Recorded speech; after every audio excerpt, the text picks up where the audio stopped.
Donc de ce chapitre, comme l'image l'illustre, nous allons nous intéresser aux molécules présentes dans les médicaments. Donc avant de nous intéresser particulièrement à ces médicaments, il est nécessaire de définir certaines choses, donc notamment dans ce grand 1, comment sont formées les molécules. Donc vous avez déjà abordé cette notion au cours de l'activité que vous avez collée ici dans votre cours. Donc vous allez pouvoir maintenant noter la synthèse. Donc cette synthèse va prendre la forme d'une carte mentale centrée sur la notion de molécule. Nous allons définir ce qu'est une molécule, ensuite on verra les différents types de représentations, quelques atomes à connaître en termes de liaisons formées, et enfin on abordera la notion d'isomère que vous avez déjà abordée en activité. Donc tout d'abord, définition.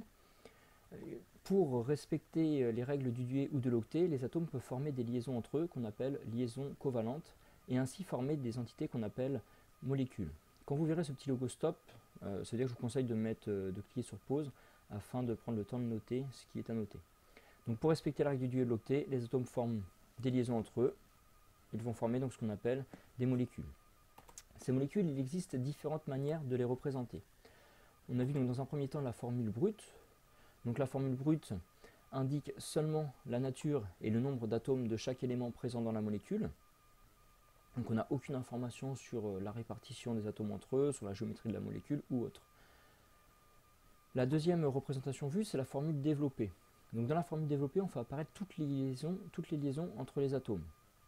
Donc cette formule, a priori, est presque la plus complète. Vous verrez en première qu'il en existe une un petit peu plus précise encore. Donc on représente toutes les liaisons entre les atomes. Et donc il y a un intermédiaire, c'est la formule dite semi-développée. Donc on représente cette fois toutes les liaisons, sauf celles avec les atomes d'hydrogène. Donc c'est un intermédiaire entre les deux, donc cette représentation donne une information quant à la place des atomes entre eux, et on va compter pour chacun des atomes autres que l'hydrogène, le nombre d'atomes d'hydrogène auquel il est lié. Donc ici on a trois exemples. Donc en petit a on a une formule brute, on sait qu'il y a 2 atomes de carbone, 6 atomes d'hydrogène et un seul atome d'oxygène.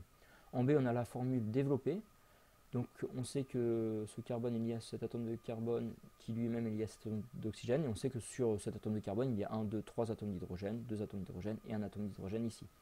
Et enfin la formule semi-développée, on représente toutes les liaisons sauf celles avec les atomes d'hydrogène, donc la liaison carbone-carbone est représentée ici, la liaison carbone-oxygène est représentée ici, et il suffit ensuite de compter le nombre d'atomes d'hydrogène sur chacun des atomes représentés, 3 sur le premier, 2 sur le deuxième et un seul sur l'atome d'oxygène ici.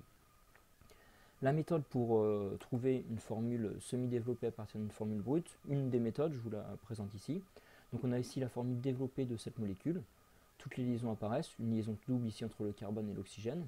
Et donc pour trouver la formule semi-développée, je vous conseille de représenter ce qu'on va appeler le squelette carboné, donc tous les atomes sauf ceux d'hydrogène, donc le premier atome de carbone, le deuxième et l'atome d'oxygène, les liaisons entre ces atomes, liaison simple entre les deux atomes de carbone, et une liaison double entre le deuxième atome de carbone et l'atome d'oxygène. Ensuite, il suffit de compter le nombre d'atomes d'hydrogène sur chacun des atomes, 1 sur le premier et 3 atomes d'hydrogène sur cet atome de carbone. On obtient donc ici la formule semi-développée correspondant à cette formule développée. Ensuite, vous avez vu qu'il faut connaître le nombre de liaisons formées par quelques atomes. Donc il faut connaître le nombre de liaisons formées par l'atome d'hydrogène, de carbone, d'oxygène, d'azote ou de chlore. Donc pour vous remettre en tête ce nombre de liaisons, vous pourrez cliquer, aller voir cette animation sur laquelle on voit un certain nombre de molécules. Donc par exemple, si on s'intéresse à la molécule de dioxyde de carbone, cette molécule de dioxyde de carbone est constituée d'un atome de carbone central, de 2 atomes d'oxygène, et on voit ici 2 liaisons doubles. C'est-à-dire que l'atome d'oxygène a 2 liaisons, celui-là a 2 liaisons, et l'atome de carbone en tout a 4 liaisons. 4 liaisons constituées chacune de 2 électrons, l'atome de carbone vérifie la règle de l'octet. D'autres types de molécules, donc par exemple la molécule d'éthanol, cet atome de carbone comporte 1, 2, 3 et 4 liaisons vers 3 atomes d'hydrogène et un autre atome de carbone. Ce deuxième atome de carbone comporte aussi lui 4 liaisons, 1, 2, 3, 4. Cet atome d'oxygène comporte 2 liaisons, 1 et 2, et chacun des atomes d'hydrogène ne comporte qu'une seule liaison. L'ammoniac, constitué de 3 atomes d'hydrogène et d'un atome d'azote. L'atome d'azote représenté ici en bleu comporte 1, 2 et 3 liaisons. L'atome d'hydrogène à chaque fois ne comporte qu'une seule liaison. Donc ce nombre de liaisons est représenté dans ce tableau, il faut les connaître savoir que l'atome d'hydrogène forme une seule liaison, l'atome de carbone 4 liaisons, l'atome d'oxygène 2 liaisons, et l'atome d'azote 3 liaisons, et enfin l'atome de chlore, une seule liaison.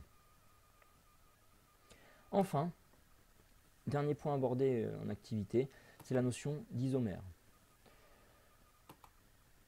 Donc des isomères sont des molécules qui ont la même formule brute, mais une formule développée différente. C'est donc ça la définition d'isomère. Donc voici ici un exemple et une méthode pour trouver des isomères correspondant à une même formule brute. Donc il faut essayer de trouver les formules semi-développées ou développées. Ici, dans l'exemple, ce seront les formules semi-développées. Il s'agit donc de représenter tous les atomes, toutes les successions possibles d'atomes autres que ceux d'hydrogène. Encore une fois, on s'en intéressera à la fin. Donc on peut par exemple placer un atome de carbone, il y a un autre atome de carbone, et ensuite un atome d'oxygène. Ou alors carbone, oxygène, carbone. Une fois qu'on a vu toutes les représentations possibles, tous les ordres possibles, on va placer les atomes d'hydrogène manquants. Donc 3 atomes d'hydrogène ici. Donc ici il y a une erreur, il y a bien 2 atomes d'hydrogène sur l'atome de carbone et un atome d'hydrogène ici qui manque. Pour la molécule du bas, on a 3 atomes d'hydrogène sur le premier atome de carbone et 3 atomes d'hydrogène sur le deuxième atome de carbone. Donc bien prendre en compte la petite erreur ici, 2 hydrogènes ici et il manque un atome d'hydrogène ici pour chacun des atomes et le bon nombre de liaisons.